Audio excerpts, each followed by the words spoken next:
Hello everyone, good morning সবাইকে।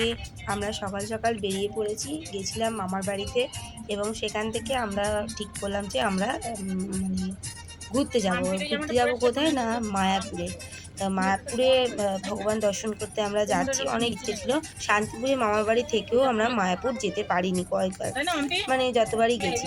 তো এখানে বেরিয়ে পড়েছি। আমার জেঠিমা, আমার বোন, মেয়ে, আমার জেঠু, সবাই মিলে আমরা বেরিয়ে পড়েছি মায়াপুর যাওয়ার উদ্দেশ্যে।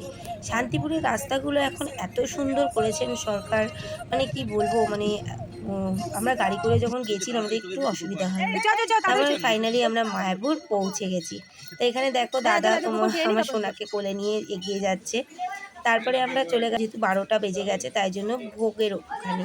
কিন্তু যেহেতু 12টা বেজে গেছিলো আমরা এখানে ভোগ পাইনি। এখানে 70 টাকার কি 57 ভোগ না কত একটা ভোগ থাকে, সেই ভোগটা আমরা পাইনি।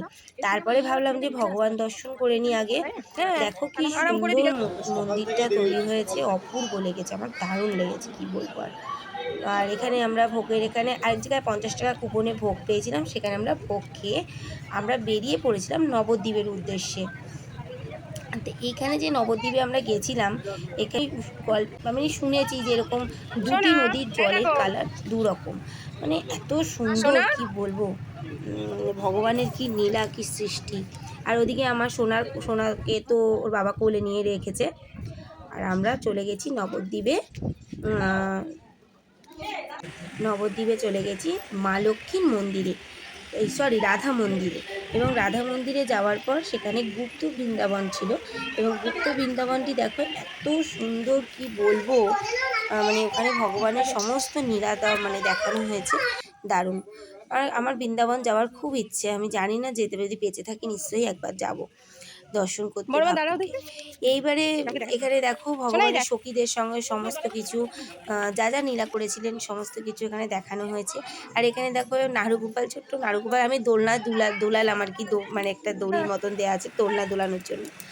আর তারপরে ওখানে 6টি মন্দির, যেখানে আমাদের গৌরাঙ্গ মহাপ্রভু জন্মেছিলেন, সেই জন্মস্থান এবং তার বাড়ি, তার মামা বাড়ি, মানে সমস্ত কিছু আমরা দর্শন করেছি। ওখানে তো অনেক মন্দির, তাহলে সব সম্ভব হয়নি আমাদের দর্শন করা। যাই হোক, তারপরে আমাদের যেহেতু ফিরতে হবে, আমরা চলে এসেছি খেয়াঘাটের উদ্দেশ্যে। সেই সময় ঝিরিঝিরি বৃষ্টি পড়ছিল, কি বলবো, কি ভালো লাগছিল।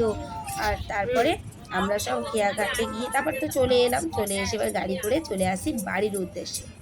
যাই হোক, আমার সারাটা দিন কীরকম কাটলো যতটুকু পেরেছি তোমাদেরকে দেখানোর চেষ্টা করেছি, যতটুকু পেয়েছি তোমাদের দেখানোর চেষ্টা। সবাই ভালো থেকো, সুস্থ থেকো, আবার দেখা হবে, টাটা।